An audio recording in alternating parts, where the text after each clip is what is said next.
Oh, heck yeah.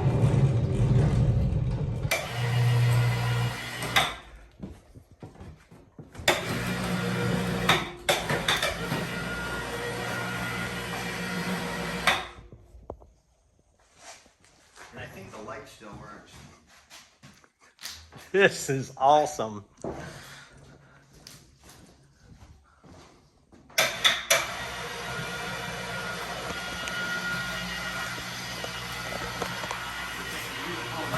You can pull over there.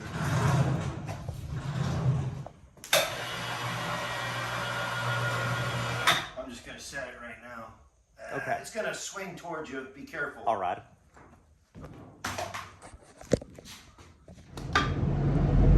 All right, y'all. We just traveled down to Milford, Michigan, about an hour and a half ride with a heavy hauler and the gooseneck, and picked ourselves up a vintage, unknown brand, unknown year brake lathe. What's that? Brake rotor. I'm like, what's he driving that for one of them when he can order one from Rock Auto? So a brake lathe. Sorry for my camera work. There was a lot to trip on in that shop. Dude had it upstairs, and I'm like, oh my God, carrying that down them stairs is gonna suck. And then, man, he had a hoist and a lift, backed it up in there, is easy peasy. He had some cool vehicles. He had an SVT Mustang. That thing was nice. I'll put use the right lane to take the US 23 north exit toward Flint. We gonna do it, y'all. We're gonna head to Flint. But SVT Mustang, it was nice. Chatted with him about 30 minutes. Definitely a car guy. So we're gonna get this thing unloaded, cleaned up. It's 110 volt. Paid $100 for it. That way, when we get old drum brakes in there, we can resurface them. Of course, you know, folks come over their drum brakes. There, of course, be a fee because we don't do free stuff up around here. This here's a business. But let's get this thing unloaded and cleaned up in the morning. Oh, I need a forklift. Something fierce. This thing is top heavy, and that got a little bit sketchy going down. Put my ramp back.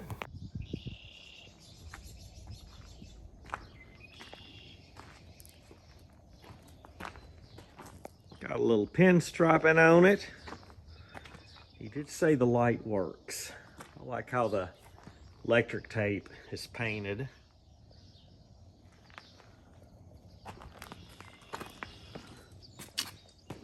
And we're gonna see if we can clean that plate off with some steel wool. Looks like it was originally red and then they painted it Vista green.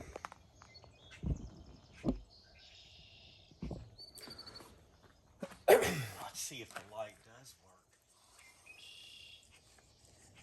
I don't even know if this bulb works.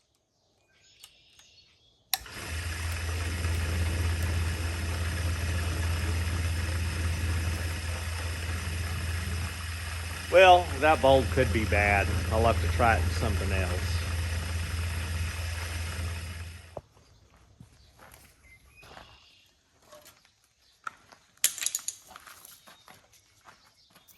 Super clean for the wind. Y'all all like super clean. You do have to be careful on some stuff. Like if it's lettering or stuff like that, be real careful. It can remove some old paints and such, but for this, it does a fantastic job.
Y'all, I just find this very rewarding, cleaning this stuff up. I've been trying to use music, and almost everything I use keeps saying copyright violation. So here we go. This is cleaned up real nice. I'm gonna have to detail it later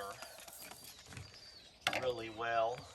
We've got a get together this week, and I just want to knock all of this main grease off of this thing.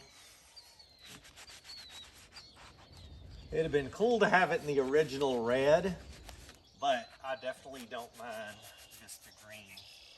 It is one of those cool colors. I see a lot of stuff. I think these folks were getting this stuff from Ford and General Motors. It does have 2 plates on it.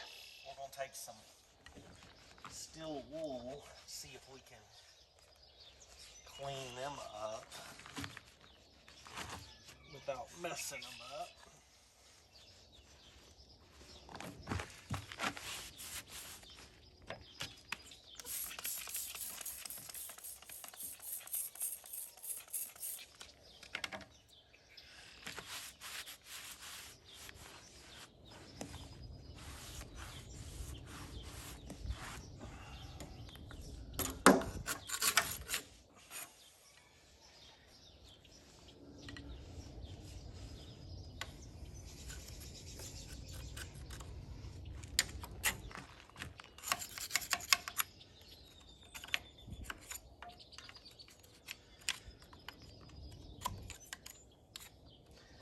Years of brake dust.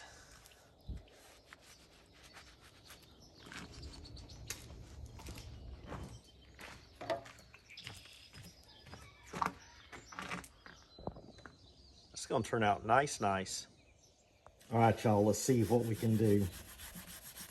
Uh-oh. Oh, that's coming out nice.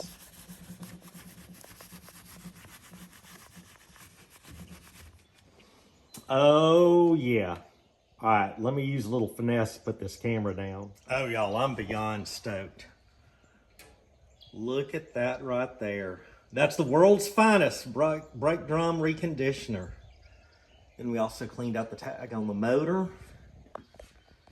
Y'all, this thing is freaking awesome. For $100, I am glad that I saved this. All right, y'all, appreciate y'all watching. Look at this hair today. I'm glad that I saved that. I look forward to getting a brake drum, and we will do another video of that in operation. Doggone. Y'all, I got up out the bed, took care of the dogs, feathers, the chickens, ducks, UA, and all that. And I'm about to go take me a shower. Y'all have a good and God bless y'all. Thanks for watching. Look for a part 2 video on this.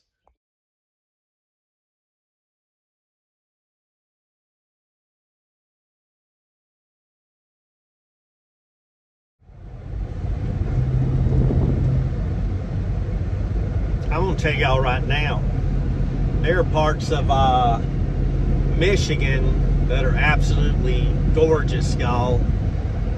Where he lived, it was like dirt roads and stuff, but beautiful houses. Back in there is real nice. Had a couple of stables, some horses. There's some nice stuff in Michigan. Y'all, I know people go like, why are you getting a brake lathe? Well, a lot of the stuff that I deal with has old drum brakes, and sometimes you can't find those.